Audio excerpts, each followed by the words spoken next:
నమస్తే అవనికి స్వాగతం. రాజకీయాల్లో రాణించాలంటే అవగాహన ఉండాలి, ఆసక్తి ఉండాలి. అంతకంటే ముందు నలుగురికి సేవ చేయాలని తపన ఉండాలి. మరి గ్రేటర్ హైదరాబాద్ మున్సిపల్ కార్పొరేషన్ ఎన్నికల్లో సగం సీట్లు మహిళలకే కేటాయించారు. అందువల్లే ఎంతో మంది మహిళలు కార్పొరేటర్లుగా ఎన్నికయ్యారు. తమ నియోజకవర్గాల్లోని సమస్యలు తీరుస్తానంటున్న బాగంబర్పేట్ అలాగే ఉప్పల్ నియోజకవర్గాల్లోని కార్పొరేటర్లే ఇవాల్టి మన అవని విజేత గెస్ట్లు.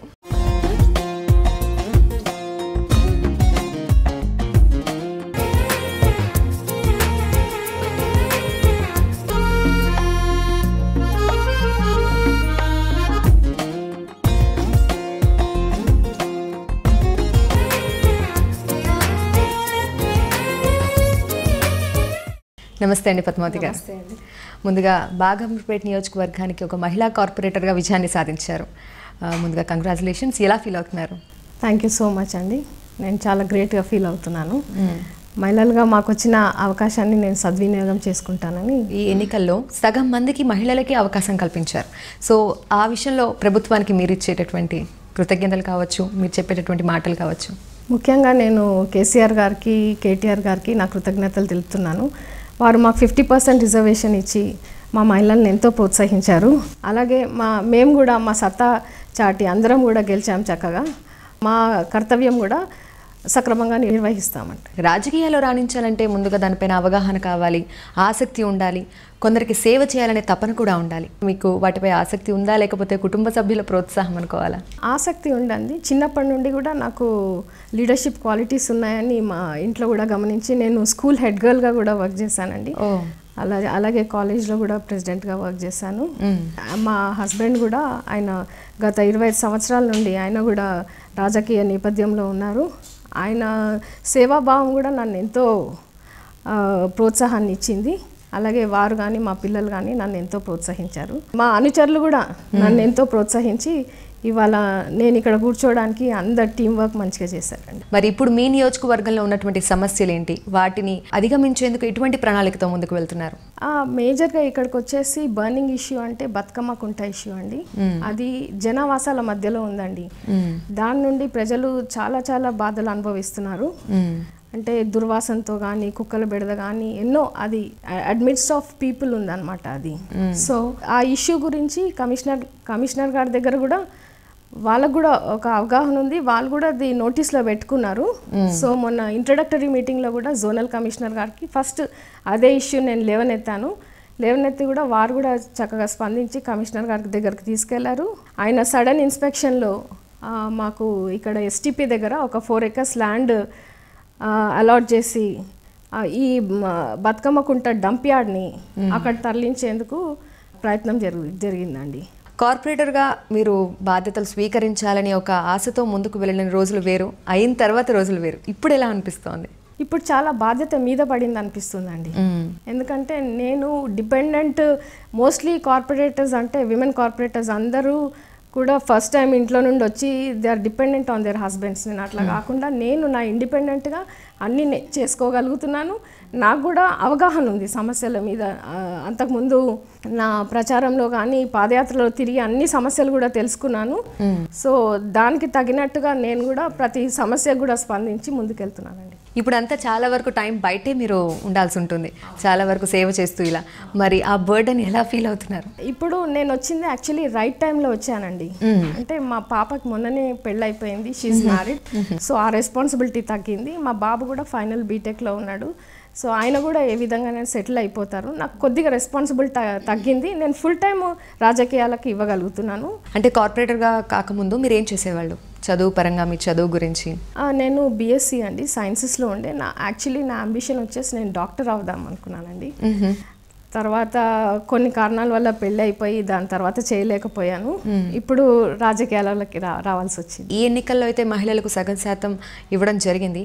మీ భావన ప్రకారం మహిళగా రాజకీయాల్లో ఉన్నటువంటి మహిళలకు, రాజకీయాల్లోకి రావాలన్న మహిళలకు ప్రోత్సాహం ఎంతవరకు ఉందంటారు? వారి వంతు ఇదిగా ఇచ్చారు, కేసీఆర్ గారు ఇచ్చారు, ప్రోత్సాహం ఉంటుంది. కానీ మళ్ళీ ఇక్కడ మేల్ డామినేషన్ ఉండేది అనేది నా భావన. మనం స్వతహాగా పెరగాలి, మనం నేర్చుకోవాలి, సమస్యల మీద అవగాహన పెంచుకోవాలి, మన బ్రాండ్ అనేది పెంచుకోవాలన్నది నా నినాదం అండి. స్వచ్ఛ భారత్ అనేది ఎంతో పెద్ద కార్యక్రమం. ఇది కేంద్ర ప్రభుత్వం తీసుకొచ్చిన అమలు చేసినటువంటి ప్రోగ్రాం. అయితే కింది స్థాయిలో ఇది అమలు కావడం లేదు అనేది వినిపిస్తున్నటువంటి మాటలు. మరి మీ నియోజకవర్గంలో స్వచ్ఛ హైదరాబాద్ లాంటివి ఎలా జరుగుతుంది? తప్పకుండా అండి. కేంద్రం అప్పుడు స్వచ్ఛ భారత్కి అనౌన్స్ చేశారు, కానీ దానికి కంటిన్యూటీ లేదండి. నేను వచ్చాక చాలా అవగాహన పెంచానండి. పెంచి అసలు అవేర్నెస్ కూడా తీసుకొస్తున్నాను ప్రజలలో. అంటే పరిశుభ్రంగా మన పరిసరాలు పరిశుభ్రంగా ఉంటేనే మనం ఆరోగ్యంగా ఉంటాము అనే నినాదంతో కూడా ప్రతి దగ్గర కూడా నేను చెప్తూ వెళ్ళాను. ప్రతి మీటింగ్లో కూడా నేను చెప్తూనే ఉన్నాను. నేను స్వయంగా వెళ్ళి ఈ డెబ్రిస్ వెహికల్స్ కూడా, అంటే ఈ మట్టి కుప్పలు ఎత్తడానికి కూడా నిన్న కూడా చేసి వచ్చాను, అదే వర్క్ చేసి వచ్చాను. ప్రతి దగ్గరికి వెళ్ళి మట్టి చెత్త ఉండకూడదు, అదే మనకు ప్రమాదం అవుతుంది, మళ్ళీ దాంతోనే మనకు హెల్త్ హజార్డ్స్ అన్నీ వస్తాయని అందరికీ కూడా చెప్తూ వస్తున్నానండి. వాళ్ళ నుంచి కూడా మంచి స్పందన ఉంది, ఇంకా కూడా అవేర్నెస్ రావాల్సి ఉందండి. మామూలుగా రాజకీయ నాయకులు మహిళలు ఉన్నప్పటికీ కూడా వారు తీసుకునే నిర్ణయం కేవలం తండ్రి కావచ్చు, భర్త కావచ్చు, ఇలా మగవారి పైనే బేస్ అయి ఉంటుంది అనేది మనం ఇప్పుడు వింటుంటాం. మీ నిర్ణయం ఎలా ఉంటుంది, మీ అభిప్రాయాలు కనుక? నాదండి ఇండిపెండెంట్ అండి. ఫ్రమ్ ద బిగినింగ్ మా హస్బెండ్ కూడా, ఆయన కూడా చాలా ఇండిపెండెంట్గా, ఆయనకు కూడా ఒక అభిప్రాయం ఉంది, తనకు తను చేసుకోగలదు అన్న నమ్మకం కూడా ఉన్నది. సో ఆయన కూడా ఎప్పుడు ఇంటర్ఫియర్ కాలేదండి. నా డెసిషన్స్కి, నా అభిప్రాయాలకి నన్ను వదిలేశారండి. సో నా సొంత నినాదంతో వెళ్ళాలా, నాకంటూ ఒక బ్రాండ్ ఏర్పరచుకోవాలా, నేను ఒక ఆదర్శ డివిజన్గా చేయాలన్నదే నా ధ్యేయం అండి. ఇక ముఖ్యంగా పారిశుద్ధ్యం, పరిశుభ్రత, వీటిపై యాక్షన్ ప్లాన్ ఎలా ఉండబోతోంది? నేను ఫస్ట్ నుంచి కూడా నా మెయిన్ ఇష్యూలో తీసుకున్నాను. పరిశుభ్రత గురించి ముందే చెప్పాను మీకు. హైజీన్ అనేది చాలా ఇంపార్టెంట్ ఫ్యాక్టర్ అండి. It plays a key role in ఆ సొసైటీ. సో ఆ పరిశుభ్రత అనేది కూడా నేను మెయిన్ ఫ్యాక్టర్గా తీసుకొని అందరికీ అవగాహన కూడా కల్పిస్తున్నానండి. చెత్త ఎక్కడెక్కడ ఉందో అక్కడ కూడా వెళ్ళి చెప్తున్నాను. అందరి కాంట్రాక్టర్స్ని, సూపర్వైజర్స్ని పిలిచి కూడా మాట్లాడడం జరిగింది. స్ట్రిక్ట్గా వర్క్ చేయాలి, దీంట్లో మాత్రం నేను చాలా స్ట్రిక్ట్గా ఉంటాను. నేను స్వయంగా వెళ్ళి వీక్షించి అన్నీ చూస్తున్నాను, గల్లీ చూస్తున్నాను. త్వరలోనే డివిజన్ మొత్తము క్లీన్ అండ్ గ్రీన్గా అవుతుందని నాకు నమ్మకం ఉందండి. అది కాకుండా ఇప్పుడు మేము విశ్వనగరం కావాలి అన్న నినాదంతో పోతున్నాము. దానికంటే ముందు సిటీ క్లీన్ అండ్ గ్రీన్గా ఉంటేనే కదండి అది సాధ్యపడేది. సో ఆ నినాదంతో వెళ్తున్నానండి. మరి ఈ బాగ్ అమర్పేట్లో మీరు గమనించినటువంటి ప్రధాన సమస్య ఏంటండి? ప్రధాన సమస్యలు చాలా ఉన్నాయండి. ఇక్కడ వచ్చి ట్రాఫిక్ సమస్య బాగుందండి. నంబర్ 2 రామంతపూర్ ఎక్కడికి వెళ్ళాలన్నా ట్రాఫిక్ సమస్య, అది కూడా నేను కౌన్సిల్లో లేవనెత్తాలనుకుంటున్నాను ఆ ఇష్యూ. అది కాకుండా ఇక్కడ హాస్పిటల్ కూడా ఉంది, గవర్నమెంట్ హాస్పిటల్ ఉంది. ముఖ్యంగా నా డివిజన్కి వచ్చేసి హాస్పిటల్ ఉంది. అది చిన్నగా అవుట్ పేషెంట్ ఉంది, కానీ దానికి సంబంధించిన స్థలం పెద్దగా ఉంది అనమాట. సో దాన్ని కూడా పునర్నిర్మించి ఒక చక్కటి ఆసుపత్రి తయారు చేసి ప్రజలకు అందుబాటులో ఉంటే మంచిదని ఆలోచన అండి. అలాగే స్కూల్స్ కూడా ఉన్నాయి. సో ఇక్కడ రోడ్ ఇష్యూస్ మిగతా అన్నీ ఉన్నాయి. దాన్ని కూడా ఒక ప్రణాళికాబద్ధంగా పోయి ఒకటి తర్వాత ఒకటి చేసుకుందామని. మీరు ఇప్పుడు అన్నారు స్కూల్స్ గురించి. ఈ ఏరియాలో ఉన్నటువంటి ప్రభుత్వ పాఠశాలలో టాయిలెట్స్ పరిస్థితి అనేది చాలా అధ్వానంగా ఉన్నాయనేది మాత్రం ఎప్పటి నుంచో వినికిడి. మరి వాటిని ముందుగా మనం తీసుకోవాల్సినటువంటి చర్యలు తీసుకోవాల్సిన పరిస్థితి కనిపిస్తుంది. దానిపై నా డివిజన్లో మాత్రం కొత్తగా నిర్మించారండి ఆ స్కూల్లో. టాయిలెట్ అక్కడ పర్వాలేదు, బాగానే ఉంది, కానీ ఇంకా ముందు కూడా బాగుండాలి. స్వచ్ఛ హైదరాబాద్ కింద కూడా మనం టాయిలెట్స్ కూడా తీసుకొని ఎక్కడెక్కడ అవసరం ఉందో అక్కడ పెట్టాలని అనుకున్నామండి. అలాగే ఇప్పుడు బతుకమ్మ కుంట చెప్పాను కదా, ఆ డంప్ యార్డ్ అది షిఫ్ట్ అయిపోయిన తర్వాత అక్కడ ఒక మంచి పర్యాటక కేంద్రంగా దాన్ని సుందరీకరించాలనేది మా ఆలోచన అండి. మహిళలకు మీరేమైనా చేయాలనుకునేటటువంటి ప్రణాళిక?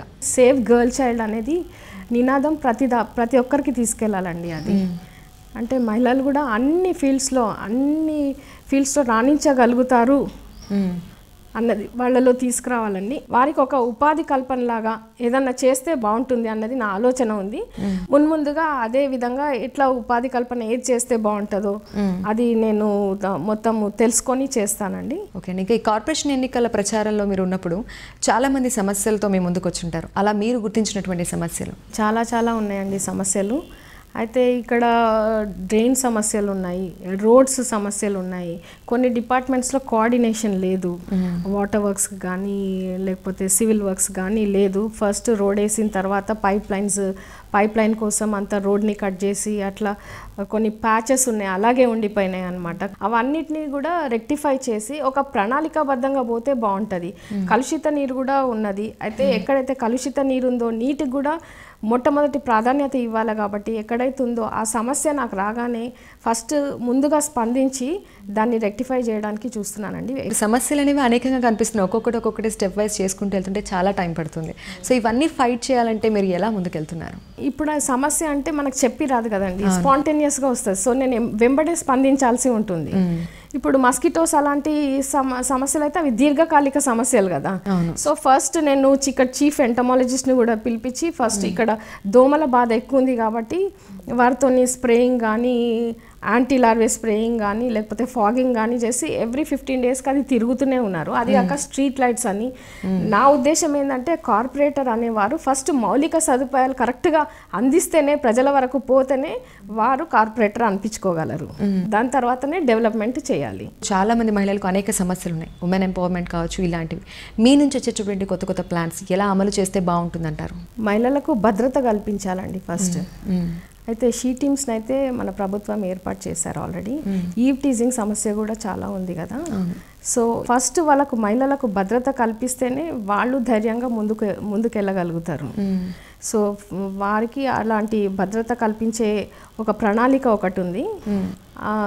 సీసీటీవీ కెమెరాస్ అవన్నీ పెట్టించి ఎక్కడెక్కడ జంక్షన్స్లో ఎక్కడెక్కడైతే ప్రోన్ ఏరియాస్ ఉన్నాయో, eve teasing, chain snatching prone areas ఉన్నాయో అక్కడ ఫస్ట్ ఫిక్స్ చేసి వాళ్ళకు కొంత భద్రత కానీ వాళ్ళకి ధైర్యం కానీ కల్పిస్తే బాగుంటుందని ఆలోచన ఉందండి. దాని తర్వాత ఉపాధి కల్పన కూడా ఉంది. ఉపాధి కల్పన కింద మహిళలు కూడా అంటే చదువుకున్న పిల్లలైతేనేమో వేరే ఉపాధి కొన్ని స్కీమ్స్ ఉన్నాయి, గవర్నమెంట్ స్కీమ్స్. అవన్నీ కూడా వాళ్ళకు తెలియదు అనమాట. అది డౌన్ ట్రోడన్ కింద వరకు తెలియదు జనానికి. అంటే ఏమేం స్కీమ్స్ ఉన్నాయి, ఎలా వర్తిస్తాయి, చదువుకున్న లైట్ 8th క్లాస్ నుండి డిగ్రీ లోపల చదువుకునే పిల్లలు, 10th ఇంటర్ చదువుకునే పిల్లలు కూడా కొన్ని రకాల ఉపాధి అవకాశాలు ఉన్నాయి అన్నమాట. సో దాని గురించి కూడా అవేర్నెస్ తీసుకొస్తున్నాను. అదే కాకుండా మహిళలకు కూడా చిన్న స్మాల్ స్కేల్ ఏమన్నా వాళ్ళకి చేయగలుగుతామా, చిన్న ఉపాధి ఎలా ఇవ్వగలుగుతాము, అలాంటిది కూడా నా ఆలోచనలో ఉందండి. ముందుగా ఆ ప్రణాళిక ప్రకారం ముందుకెళ్దామని అనుకుంటున్నాను. మీతో పాటే ఎంతో మంది మహిళా కార్పొరేటర్లుగా ఎన్నికయ్యారు, వారికి కూడా ఏదైనా సజెస్ట్ చేస్తే ఇలా బాగుంటుంది అనేది మీ ఆలోచన? ఫస్ట్ పరిశుభ్రత అనేది ముందుగా తీసుకుంటే బాగుంటుంది. మేమందరం కూడా కార్పొరేటర్స్ ఫస్ట్ మనం విశ్వనగరం అని పోతున్నాము. మన వంతు సహాయంగా మనము పరిశుభ్రంగా ఉంచగలిగితే, డివిజన్ను పరిశుభ్రంగా ప్రతి డివిజన్ను ఉంచగలిగితే ఆటోమేటిక్గా క్లీన్ అండ్ గ్రీన్ వచ్చేస్తుంది. అది ఎట్లాగో దాని తర్వాత మనకు పెద్ద ప్రణాళికలు, స్కైవేస్ కానీ, మల్టీ లెవెల్ ఫ్లైఓవర్స్ కానీ, ఇంకా చాలా ప్రాజెక్ట్స్ చాలా ఉన్నాయి కాబట్టి న్యాచురల్లీ అయిపోతుంది. అది గ్లోబల్ సిటీ అయిపోతుంది. దానికంటే ముందు మనం పరిశుభ్రంగా ఉంచుదాం మనవి. దానికి ఎలాంటి ప్రణాళిక చేసుకుంటే బాగుంటుంది అనేది. అలాగే చట్టబద్ధకంగా కూడా మనకి 33% రిజర్వేషన్స్ చట్టబద్ధత కల్పిస్తే బాగుంటుందండి. పార్లమెంట్లో కూడా బిల్ పాస్ చేస్తే బాగుంటుంది మహిళలకు కూడా. వారితో పాటు మాకు కూడా రిజర్వేషన్ ఇస్తే చట్టసభల్లో కూడా మేము కూడా సేవ చేయడానికి ఒక అవకాశం కూడా వస్తుంది. మాలాంటి సిన్సియర్గా వర్క్ చేసే వాళ్ళకు కూడా అవకాశం వస్తే బాగుంటుంది అని చెప్పి మావని కార్యక్రమంలో పాల్గొని ఎంతోమంది మహిళలకు స్ఫూర్తిదాయకంగా మాట్లాడేందుకు థ్యాంక్ యూ సో మచ్. ఇంకా మహిళా కార్పొరేటర్గా ఎన్నికై విజయం సాధించి ఎందరికో సేవ చేయాలని ముందుకు వెళ్తున్నారు. అలాగే సేవ చేస్తూ మమ్మల్ని అందరినీ ఆదరించాలని కోరుకుంటున్నాం. థ్యాంక్ యూ అండి పద్మావతి గారు. వెల్కమ్ అండి. సో ఇప్పటి వరకు బాగంబర్పేట్ నియోజకవర్గ కార్పొరేటర్ పద్మావతి గారితో మాట్లాడాం కదా. నెక్స్ట్ ఉప్పల్ నియోజకవర్గంలోని కార్పొరేటర్తో మాట్లాడే ముందు ఒక చిన్న బ్రేక్ తీసుకుందాం.